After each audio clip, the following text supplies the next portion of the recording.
નમસ્કાર વિદ્યાર્થી મિત્રો, મારી યુટ્યુબ ચેનલમાં આપ સૌનું હાર્દિક સ્વાગત કરું છું. તો વિદ્યાર્થી મિત્રો, આપણે આજે અંગ્રેજી ગ્રામરની અંદર લેંગ્વેજ લેંગ્વેજ ફંક્શન વિશે અભ્યાસ કરવાનો છે, કે જેની અંદર પાર્ટ 3માં આપણે એક્સપ્રેસિંગ એબિલિટી એટલે કે કોઈ વ્યક્તિ છે એની પાસે કઈ ક્ષમતા છે, કઈ આવડત છે, તેની પાસે કોઈ ક્રિયા કરવાનું સામર્થ્ય છે, તે દર્શાવતા ફંક્શન વિશે આજે આપણે અભ્યાસ કરવાનો છે, એટલે કે એક્સપ્રેસિંગ એબિલિટી. તો દરેક વિદ્યાર્થીને નમ્ર વિનંતી કે વિડીયોને અંત સુધી જોવે અને ખૂબ જ સારી રીતે સમજે કે આ પ્રકારના ફંક્શનના જે પણ ક્વેશ્ચન હોય તેને કઈ રીતે આપણે તેનો આન્સર આપણે લખી શકીએ. ફરી પાછા નેક્સ્ટ લેક્ચરમાં મળીશું નવા ફંક્શન સાથે.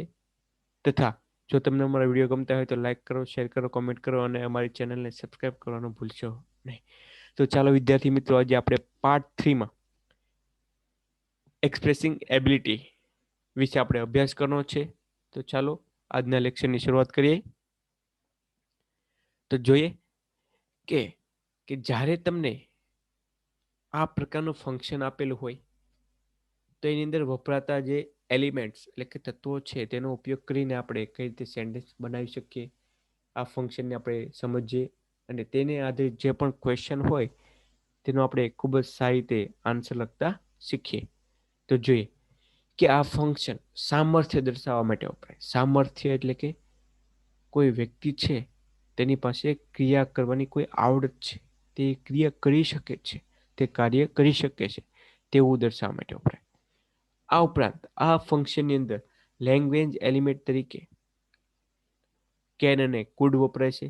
યાદ રાખવાનું, આગળના લેક્ચરમાં પણ આપણે જોયું હતું એક્સપ્રેસિંગ પોસિબિલિટીમાં મે અને માઇટ. એવી જ રીતે અહીંયા કેન એ વર્તમાનકાળનું રૂપ છે અને કુડ એ ભૂતકાળનું રૂપ છે. યાદ રાખવાનું, કેન અને કુડનું ગુજરાતી શક્ય અથવા તો શકશે. આ ઉપરાંત આ ફંક્શન કોઈ શક્તિ, કોઈ ક્ષમતા, આવડત દર્શાવવા માટે પણ એનો ઉપયોગ થાય છે. એટલે કે આપણે યાદ રાખવાનું છે કે એક્સપ્રેસિંગ એબિલિટી કોઈ વ્યક્તિ છે, પ્રાણી છે અથવા તો પશુ છે, તે પોતે કયું કાર્ય કરી શકે છે તે ક્ષમતા, શક્તિ અથવા તો આવડત દર્શાવવા માટે આ ફંક્શનનો ઉપયોગ કરવામાં આવે છે. ને આ ફંક્શનમાં લેંગ્વેજ એલિમેન્ટ તરીકે કેન અને કુડ વપરાય છે. ખાસ યાદ રાખવાનું, કારણ કે આ ફંક્શનનું જ્યારે તમને સેન્ટેન્સ આપેલું હોય તો આ બે શબ્દો તમને આપેલા હશે, અથવા તો કેન આપેલું હોય અથવા તો કુડ આપેલું હોય, અને આ બે શબ્દનો ઉપયોગ કરીને આ સેન્ટેન્સને આધારિત જે પણ ક્વેશ્ચન હોય તેનો આન્સર પણ તમે ખૂબ જ સારી રીતે લખી શકો છો. એટલે કે કેન અને કુડને ખાસ યાદ રાખવું. ક્લિયર? આપણે અગાઉના લેક્ચરમાં બી ચર્ચા કરી હતી કે જ્યારે પણ આપણે કોઈ બી ફંક્શનનું તમને ક્વેશ્ચન આપેલ હોય તો પેલા ફંક્શનને ઓળખો અને તેને આધારિત તેની અંદર જે રહેલા લેંગ્વેજ એલિમેન્ટ છે તેનો ઉપયોગ કરી અને તે ક્વેશ્ચનનો આન્સર લખતા શીખો. ક્લિયર? તો આજે આપણે આ એક્સપ્રેસિંગ એબિલિટીના કેટલાક એક્ઝામ્પલ જોઈશું અને તેનો કઈ રીતે આન્સર લખી શકાય તે જોઈ અને આપણે આ ફંક્શનને ખૂબ જ સરળ રીતે શીખીશું. તો જોઈએ કે આ ફંક્શન એટલે કે એક્સપ્રેસિંગ એબિલિટીમાં કેન અને કુડનો કઈ રીતે આપણે ઉપયોગ કરી શકાય તે વાક્ય રચનાના આધારે જોઈએ. તો સૌપ્રથમ સબ્જેક્ટ એટલે કે કર્તા, ત્યારબાદ કેન અને કુડ, બંનેમાંથી કોઈ બી લઈ શકો તમે. ભૂતકાળનું વાક્ય બનાવવું હોય તો કુડ અને વર્તમાન કાળનો ઉપયોગ કરવો હોય તો તમે કેન લઈ શકો. ત્યારબાદ V1 એટલે કે ક્રિયાપદનું મૂળ રૂપ પ્લસ ઓબ્જેક્ટ પ્લસ અધર વર્ડ્સ. તો આ થઈ વાક્ય રચના, અને વાક્ય રચનાને આધારિત તમે આ ફંક્શનના જે પણ તમને ક્વેશ્ચન આપેલા હોય તેનો આન્સર ખૂબ જ સરળ રીતે લખી શકો. તો હવે આપણે આ ફંક્શનના કેટલાક એક્ઝામ્પલ જોઈએ કે જેમાં પહેલું એક્ઝામ્પલ આપેલું છે આઈ કેન સ્પીક ઇંગ્લિશ. હું અંગ્રેજી બોલી શકું છું. મારી પાસે અંગ્રેજી બોલવાની ક્ષમતા છે. એટલે કે અહીંયા શું આપેલું છે કે આઈ can speak English. Next example, Rohan can drive a car. Rohan car ચલાવી શકે છે. રોહનને કાર ગાડી છે ચલાવતા આવડે છે, એટલે એની પાસે કાર ચલાવવાની ક્ષમતા આપેલી છે. Next example, Radha can dance beautifully. Radha છે ખૂબ જ સુંદર રીતે ડાન્સ કરી શકે છે. એની પાસે આવડત છે નૃત્ય કરવાની, ડાન્સ કરવાની. એટલે અહીંયા તમને રાધાને સાથે કેનનો ઉપયોગ કરી અને વાક્ય બનાવેલું છે કે Radha can dance beautifully. Clear વિદ્યાર્થી મિત્રો? ફરી એકવાર, કેન અને કુડ શક્તિ, ક્ષમતા અને આવડત દર્શાવવા માટે વપરાય છે. અને એક્સપ્રેસિંગ એબિલિટીમાં લેંગ્વેજ એલિમેન્ટ તરીકે કેન અને કુડનો ઉપયોગ કરીશું. વાક્ય રચના જોઈએ તો subject plus can food plus V1 plus object plus other words, એટલે કે કર્તા કેન અને કુડ પ્લસ ક્રિયાપદનું મૂળરૂપ પ્લસ કર્મ અને છેલ્લે શું આવશે? અંતે અન્ય શબ્દો. ક્લિયર? આગળ જોઈએ હવે કે બોર્ડની અંદર એક્ઝામમાં તમને જે ક્વેશ્ચન પૂછાતા હશે તેને આધારિત આપણે કેટલાક એક્ઝામ્પલને જોઈએ. તો તમને ફર્સ્ટ ક્વેશ્ચન આપેલો છે, complete the sentence using the function. તમારે આ ફંક્શનનો ઉપયોગ કરીને, એટલે કે એક્સપ્રેસિંગ એબિલિટીનો ઉપયોગ કરીને તમારે જે સેન્ટેન્સ તમને આપેલું હોય તેને તમારે પૂર્ણ કરવાનું છે. તો જે ફર્સ્ટ સેન્ટેન્સ તમને આપેલું છે, we can dot dot dot. અહીંયા ડોટ ડોટ એટલે કે ખાલી જગ્યા આપેલી છે, તો આપણે કેન અને કુડ નો ઉપયોગ કરી અને આપણે આ વાક્યને પૂર્ણ કરવાનું છે. તે પહેલા દરેક વિદ્યાર્થીને ખાસ યાદ રાખવું કે જ્યારે તમને જે ફંક્શન આપેલું હોય તે ફંક્શનને ઓળખી અને તેના જે લેંગ્વેજ એલિમેન્ટ આવતા હોય તેનો ઉપયોગ કરી અને વાક્યને તમારે પૂર્ણ કરવાનું રહેશે. અને આજે આપણે આ પાર્ટ 3 ની અંદર આ લેક્ચરમાં એક્સપ્રેસિંગ એબિલિટી વિશે અભ્યાસ કરી રહ્યા છે.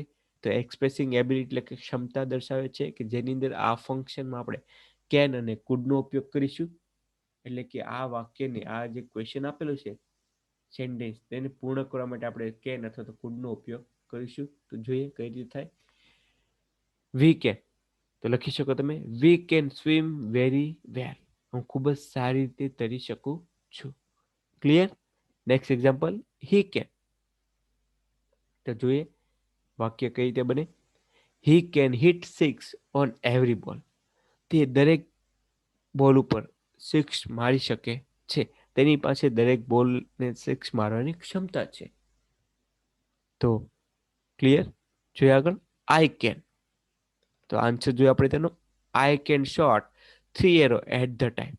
શું કહે છે? આઈ કેન શોટ એટલે કે હું શોટ કરી શકું છું. 3 એરો એટલે કે 3 તીર, એટ અ ટાઈમ એક જ સમયે. શું કહે છે કે હું એક જ સમયે 3 એરોથી નિશાન ટાકી શકું છું. Next example, Meera can't. હવે તમને નકાર વાક્ય આપેલું છે, કેન પ્લસ નોટ એટલે કે કાન્ટ. તો જોઈએ શું થશે કે Meera can't sing a song sweetly. Meera છે સારી રીતે ગીત ગાઈ શકતી નથી. આમાં તેની ક્ષમતા દર્શાવી નથી કે એ ભાઈ ગાઈ નથી શકતી, એની પાસે ગાવાની ક્ષમતા નથી. તેના માટે શું કરેલો છે આપણે? કુડ નોટ, કેન નોટ નો ઉપયોગ કરેલો છે. ક્લિયર? ત્યારબાદ જોઈએ આપણે નેક્સ્ટ એક્ઝામ્પલ. એક્સરસાઇઝની અંદર જોઈએ તમને ક્વેશ્ચન આપેલો છે, complete the dialogue using the function. તમને જે ડાયલોગ્સ આપેલો છે ક્વેશ્ચન તરીકે, તો તમારે એનો આન્સર લખતી વખતે જે તમને ફંક્શન આપેલું હોય તેનો ઉપયોગ કરીને તે ડાયલોગ્સને તમારે લખવાના છે, પૂર્ણ કરવાના છે. તો જે first example, Mit what is your specialities. તારી વિશિષ્ટતા શું છે? મિત છે તેના ફ્રેન્ડ સ્મિથને કહે છે કે તારી સ્પેશિયાલિટી શું છે? તો જોઈએ સ્મિથ કહે છે, આપણે તે સ્મિથ જે કહે છે તેને આપણે શું રાખવાનું છે? જવાબ લખવાનો છે. એટલે આપણે MCQ ઓપ્શન તમને નીચે આપેલા છે, તો આપણે જોઈએ તેને. વિકલ્પ એમાં, I won many awards in selling items. Next, the I am young, I am very efficient. ત્યારબાદ C, I can speak 5 language fluently. Next, please help me in this interview. તો તમે જોઈ શકો કે આજે આપણે આ લેક્ચરની અંદર એક્સપ્રેસિંગ એબિલિટી વિશે અભ્યાસ કરી રહ્યા છીએ. તો તેનું જ એક્ઝામ્પલ આપણે લીધેલું છે. તો યાદ રાખવાનું કે જ્યારે તમને એક્સપ્રેસિંગ એબિલિટી હોય તો તમને ખબર હોવી જોઈએ કે આ ફંક્શનમાં કયા પ્રકારના લેંગ્વેજ એલિમેન્ટ વપરાય છે. તો તમે આ ક્વેશ્ચન છે તેને ખૂબ જ સારી રીતે તેનો જવાબ લખી શકશો. એટલે કે અહીંયા આપણે કેન અને કુડનો ઉપયોગ કરીશું. તો જોઈએ વિકલ્પ એ ની અંદર વન એટલે કે ભૂતકાળનું રૂપ આપેલું છે અને વાક્યમાં કેન અને કુડ આપેલું નથી. એટલે કે વિકલ્પ એ અહીંયા આવશે નહીં. એટલે આપણે વિકલ્પ એ અહીંયા લખીશું નહીં. ત્યારબાદ વિકલ્પ બી જોઈએ, ધો આઈ am young I am very efficient, એટલે કે અહીંયા પણ વિકલ્પ બી આવશે નહીં. ત્યારબાદ વિકલ્પ D, please help me in this interview, તમે મને ઇન્ટરવ્યુમાં મદદ કરશો, એટલે કે અહીંયા પણ આવશે નહીં, એટલે કે વિકલ્પ ડી પણ આવશે નહીં. હવે વિકલ્પ સી માં તમે જોઈ શકો છો કે તમને અહીંયા શું આપેલું છે, કેન આપેલું છે, એટલે કે આઈ કેન સ્પીક 5 લેંગ્વેજ ફ્લુએન્ટલી, એટલે કે હું 5 ભાષાઓ ખૂબ જ સારી રીતે બોલી શકું છું. એટલે જવાબમાં શું લખીશું, સ્મિત કહે છે કે હું 5 ભાષાઓ બોલી શકું છું. આઈ કેન સ્પીક 5 લેંગ્વેજ ફ્લુએન્ટલી, એટલે કે આપણો જવાબ શું હશે, C option.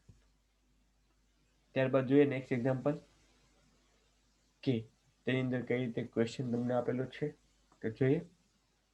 Jaggu, I don't know swimming, I am afraid of water. Jaggu કહે છે કે હું તરવા વિશે જાણતો નથી, અથવા તો મને તરતા આવડતું નથી, અને મને પાણીથી પણ બીક લાગે છે, ડર લાગે છે. તો જાડુ કહે છે આઈ ડોટ ડોટ ડોટ, એટલે કે જાડુનું અહીંયા તમને વાક્ય અધૂરું આપેલું છે, ને આ વાક્યને પૂર્ણ કરવા માટે આપણે જે ઓપ્શન તમને આપેલા છે તમારે તેનો ઉપયોગ કરવાનો રહેશે. તો જે વિકલ્પ એ, કેન સ્વિમ વેરી વેલ,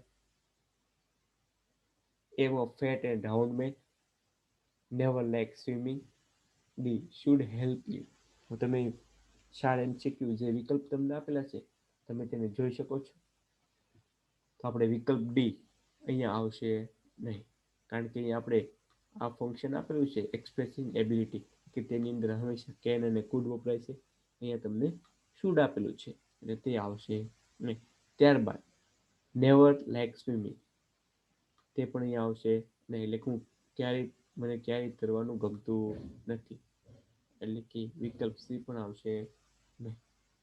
ત્યારબાદ વિકલ્પ B, I am a fat and round man, એટલે કે વિકલ્પ બી પણ આવશે નહીં.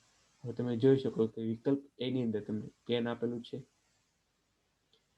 કે જે ક્ષમતા દર્શાવે છે, એટલે કે આપણે જોબમાં શું આવશે, વિકલ્પ એ.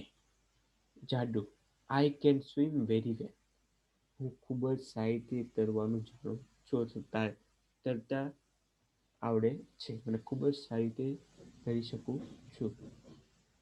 તો આ રીતે તમે જે ડાયલોગ્સ આધારિત જે તમને ફંક્શનનો જે ક્વેશ્ચન આપેલો હોય તમે તેને સોલ્વ કરી અને તેનો આન્સર ખૂબ જ સારી રીતે લખી શકો છો.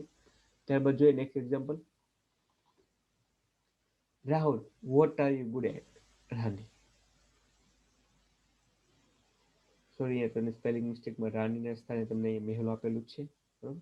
તો રાહુલ છે એ મેહુલને કહે છે કે તું શું કરી શકે, તું સારું કઈ એક્ટિવિટીમાં તું સારી રીતે કરી શકે. તો મેહુલ આન્સર આપશે. આપણે MCQ જોઈએ, વિકલ્પ આપેલા છે તમને. A, I can write, dance and run well. વિકલ્પ B, I may do everything you say, હું કરી શકું છું કે જે તે કહે તે. આઈ કેન નોટ ડિસાઇડ નાઉ, મેં હજી નક્કી કર્યું નથી, અથવા તો હું નક્કી કરી શક્યો નથી. D, the work can be done easily, એટલે કે હું આ કામ ખૂબ જ સારી રીતે કરી શકું છું. હવે તમને ખ્યાલ છે કે જ્યારે તમને ફંક્શન આપેલું હોય તો એના એલિમેન્ટ્સને સૌપ્રથમ યાદ કરતા શીખો. આપણે એક્સપ્રેસિંગ એબિલિટી ફંક્શન છે તેનો અભ્યાસ કરીએ છીએ, તો તમને ખબર છે કે એક્સપ્રેસિંગ એબિલિટીમાં શું આવશે, કેન અને કુડ. તમે જોઈ શકો છો કે વિકલ્પ બીમાં કેન આપેલું નથી, એટલે કે વિકલ્પ બી તમને અહીંયા આવશે. હવે તમે જોઈ શકો કે વિકલ્પ એની અંદર પણ કેન આપેલું છે, વિકલ્પ ડીમાં પણ કેન આપેલું છે, અને વિકલ્પ સીમાં કેન નોટ આપેલું છે, બરોબર. તો તમને નક્કી કઈ રીતે કહી શકાય આનો આન્સર કયો આવશે. ક્વેશ્ચન જો, what are you good at, તો કઈ એક્ટિવિટી સારી રીતે કરી શકે છે, બરોબર. તો જોઈએ, તેમાં તમે જોઈ શકો કે ડીમાં the work can be done easily, હું કામ ખૂબ જ સારી રીતે કરી શકું છું, તો તે અહીંયા આવશે નહીં. ત્યારબાદ વિકલ્પ C I can not decide now, હજી સુધી મેં નક્કી કરી શક્યો નથી, એટલે કે વિકલ્પ સી પણ આવશે નહીં. હવે તમે જોઈ શકો કે વિકલ્પ એ ની અંદર આઈ કેન રાઇટ, હું લખી શકું છું, ડાન્સ એટલે કે નૃત્ય કરી શકું છું, એન્ડ રન વેલ એટલે કે દોડી પણ શકું છું, એટલે કે હું સાહિત્ય લખી શકું છું, સાહિત્ય ડાન્સ કરી શકું છું અને સાહિત્ય દોડી પણ શકું છું. એટલે કે આપણે જવાબ શું આવશે? એ. ક્લિયર? ત્યારબાદ ફરી નેક્સ્ટ એક્ઝામ્પલ જોઈએ કે જેના દ્વારા તમને વધારે ખ્યાલ આવશે કે જ્યારે તમને એક્સપ્રેસિંગ એબિલિટી વાળું ફંક્શન આપેલું હોય તો તેને આધારિત તમે કઈ રીતે જે ક્વેશ્ચન આપેલો હોય તેનો આન્સર તમે લખી શકો. જોઈએ Ram, my younger brother is weak in English. મારો ભાઈ છે તે અંગ્રેજીમાં નબળો છે, વીક છે. તો જે ટીચર શું જવાબ આપે છે આપણે વિકલ્પ દ્વારા જાણીએ. વિકલ્પ A is a very weak in study, તે અભ્યાસમાં ખૂબ જ નબળો છે. He scored less mark in English, તે અંગ્રેજી વિષયમાં ખૂબ જ ઓછા માર્ક કવર કરે છે, મેળવે છે. Yes I know he can't write alphabet properly, હા હું જાણું છું તે સારી રીતે આલ્ફાબેટ લખી શકતો નથી. વિકલ્પ D, he is not able to work properly. હવે આપણને 4 ઓપ્શન આપેલા છે તો આપણે એમાંથી કોઈ એક જે ખરો જવાબ છે તેને આપણે લખવાનો છે. તમને ખ્યાલ છે કે જ્યારે પણ તમે કોઈ બી ફંક્શનનો ક્વેશ્ચન તમને આપેલ હોય ને આન્સર લખો તો તે પહેલા ફંક્શનને ઓળખો અને તેને આધારિત તેના જે લેંગ્વેજ એલિમેન્ટ હોય તેને યાદ કરો અને ત્યારબાદ લખો. તમને ખ્યાલ છે કે આપણે અહીંયા એક્સપ્રેસિંગ એબિલિટી વિશે જે ફંક્શન આપેલું છે તેના વિશે અભ્યાસ કરતા છીએ. તો જે તમને ઓપ્શન આપેલા છે તેમાં કેન અને કુડ વાળું વાક્ય હોય તેને પહેલા સિલેક્ટ કરો. વિકલ્પ એ તેમાં તમને કેન આપેલું નથી અથવા તો પૂરતી નથી તો વિકલ્પ એ આપણો આવશે. ત્યારબાદ વિકલ્પ બી તે પણ આપેલું નથી એટલે આપણો વિકલ્પ બી તે પણ આપણો જવાબ આવશે નહીં. વિકલ્પ ડીમાં જો he is not able to work properly તે પણ વિકલ્પ ડી પણ આવશે નહીં. હવે તમે જોઈ શકો વિકલ્પ સી ની અંદર યસ આઈ નો, હું જાણું છું, હી કેન નોટ રાઈટ, તે લખી શકતો નથી આલ્ફાબેટ પ્રોપરલી એટલે કે યોગ્ય રીતે. તો જવાબમાં શું આવશે? સી. ટીચર કહે છે કે હા હું જાણું છું કે તારો ભાઈ છે યોગ્ય રીતે આલ્ફાબેટ લખી શકતો નથી, તેથી તે કેવો છે અંગ્રેજીમાં વીક છે. તો આ રીતે વિદ્યાર્થી મિત્રો તમે બીજા કેટલાક એક્ઝામ્પલ લઈ અને આ ફંક્શન છે તેને વધારે સારી રીતે શીખી શકો છો. તો ફરી પાછા નેક્સ્ટ લેક્ચરમાં મળીશું. Thanks for visit our channel. જો હજી સુધી પણ તમે અમારી ચેનલને સબસ્ક્રાઇબ ન કરી હોય તો પીએમ કટા યુટ્યુબ ચેનલને સબસ્ક્રાઇબ કરો અને અમારા વિડીયોને વધુ ને વધુ શેર કરો. જો તમને અમારો વિડીયો ગમતો હોય તો લાઈક કરો, શેર કરો, કોમેન્ટ કરો અને અમારી ચેનલને સબસ્ક્રાઇબ કરવાનું ભૂલશો નહીં. Thank you very much. ફરી પાછા નેક્સ્ટ લેક્ચરમાં મળીશું નવા ટોપિક સાથે.